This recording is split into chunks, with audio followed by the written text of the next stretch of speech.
Бисмиллахир-рахманир-рахим. Урматтуу туугандар, кадырлуу мекендештер, адаттагыдай Кур'ан алифе сабагын баштамакчыбыз.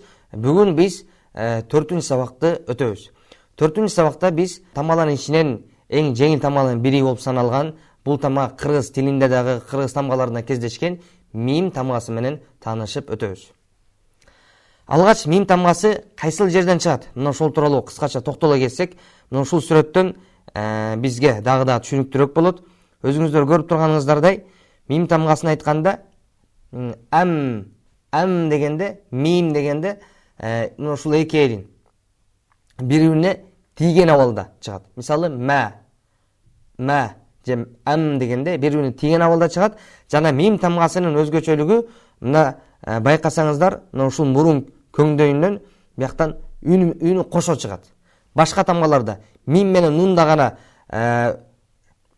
мурун көңдөйүнүн биргеликте гунна болуп чыгат. Ал эми башка тамгаларда, 27 тамгаларда мурун көңдөйүнүн үн чыкпайт. Ошондуктан мим тамгасынын өзгөчөлүгү, мим тамга эки эринден чыгат, эки эрин бири-бирине тийип ажыроосунан чыгат, жана кошумча бул тамганы айтканда мурундан гунна чыгат. Тагыраак айтканда мурундан пайда болгон үн менен кошо чыгат. Аны эмесе сабакка киришели.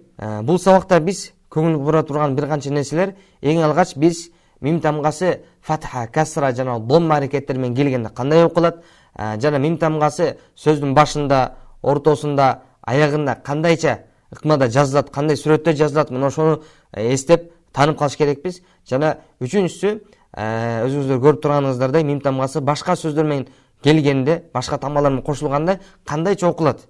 Мына ошол тууралуу биз бүгүнкү сабакта кеңири машыгабыз. Анда эмесе баштайлы.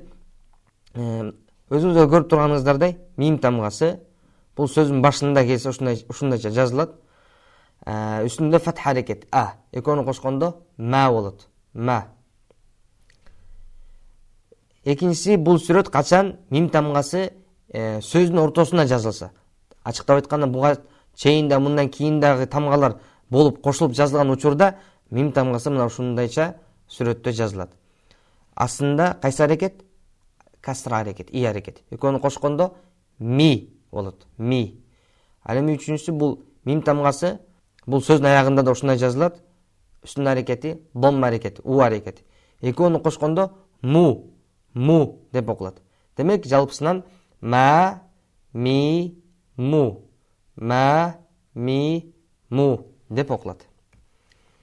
Анда эмесе кийинки катарга өттүк.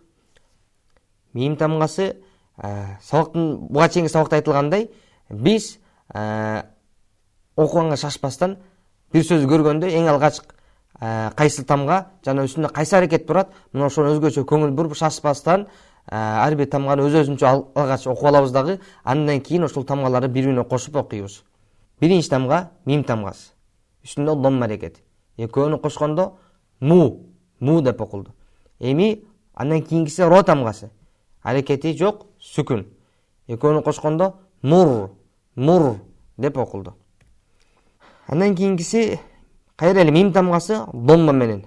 Бул жана айтып өткөндөй му деп окулат. Ал эми андан кийинки тамга зай тамгасы. Үстүндө сүкүн аракети менен. Экөөнү кошкондо муз деп окулат. Бул сөздө биринчи тамга ро тамгасы домма аракети менен, экөөнү кошобуз ру деп окулду. Буга чейинки сабакта өткөнбүз.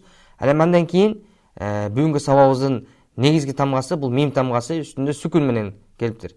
Экөөнү кошкондо рум деп окулду. Ал эми кийинки катарда дагы тамгаларыбыз көбөйдү. Эң алгач биринчи сапта турган тамга бул фатха аракети, фатха деп окулат. Экинчиси мим тамгасы, үстүндө дагы фатха аракети. Ошондо ма деп окулду. Экөөнү кошобуз ама. Эми үчүнчү тамга ро тамгасы, бул дагы фатха аракети менен келиптир. Могу экөөнү кошкондо ро. Эми жалпы 3 тамганы бириктирип окуганда амаро деп окулат.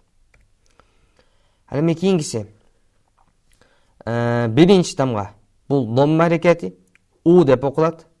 Экинчиси мим тамгасы, касра аракети менен. ошондо ми болот. Эми экөөнү кошуп көрөбүз. У ми деп окулду. Ал эми үчүнчү тамга ро тамгасы фатха менен келиптир. Адаттагыдай ро деп окулат. Ошондо жалпы үч тамганы бириктиргенде у ми ро, умиро деп окулду. Андан кийинкиси кайра эле башында фатха аракети а деп окулду. Андан кийин мим тамгасы мунусунда сүкүндүү болуп келди. Эч бир аракети жок. Ошондо экөөнү кошкондо ам деп окулду. Үчүнчү тамга ро тамгасы домма аракети менен келди. Кошкондо ру деп окулат. Ошондо жалпы үчөөнү бириктирип окуганда амру деп окулат. Андан кийинкиси буга чейинки сөзгө окшош эле болгону башындагы аракет тамга өзгөрдү. Башында бул касра аракети келди. И деп окулат. Мим менен кошкондо, сүкүндү мим менен кошкондо ру деп окулду. Андан кийинкиси биринчи тамганы карайбыз. Ро тамгасы турат. Үстүндө фатха аракети менен. Экөөнү кошкондо ро. Экинчиси мим тамгасы сүкүн менен. Экөөнү кошкондо ром. Ал эми үчүнчү тамга зай тамгасы домма аракети менен. Өзү ошондо турган абалында бул зу деп окулат. Эми жалпы үчөөнү кошкондо ромзу деп окулду. Андан кийинкиси биринчи тамга касра аракети и деп окулду. Экинчиси ро тамгасы тыбышы сүкүн менен келген. Ошондо ир. Үчүнчү тамга мим тамгасы касра аракети менен и деп окулат. Ошондо ми. Бул өзү турган абалында ми деп окулат. Демек үчөөнү кошкондо ирми деп окулат. Андан кийинкиси биринчи тамга мим тамгасы фатха аракети менен экөөнү кошкондо ма болду. Кийинкиси ро тамгасы сүкүн менен. Ошондо мар деп окулду. Кийинки тамгаларда дал ушундай окулат. Ошондо мар деп окулат бул дагы. Жалпы 4 тамганы бириктиргенде мар деп окулат. Андан кийинкиси буга чейинки сөздүн окшош эле болгону бул сөздө мим менен ронун орду алмашып калды. Буга чейин мар деп окусак, эми ошону кайра тескери кылып окуш керекпиз. Биринчи тамганы ро фатха менен ро, экинчи мим экөөнү кошкондо ром болду. Кийинки эки тамгада дал ушуну окулат, ром деп. Демек жалпы 4-өнү кошкондо ром деп окулат.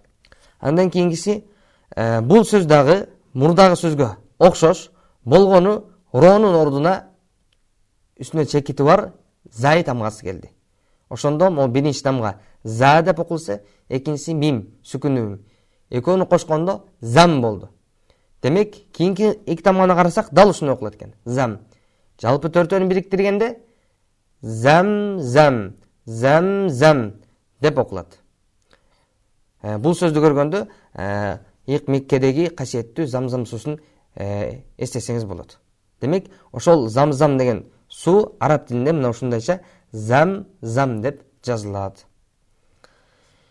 Акыркы бүгүнкү 4-үнчү сабагыбыздын акыркы сөзү биринчи тамга фатха аракети а деп окулат, экинчи ро, экөөнү кошобуз ар, үчүнчү тамга зай тамгасы фатха аракети менен за деп окулат, 4-үнчүсү мим сүкүнүү мим.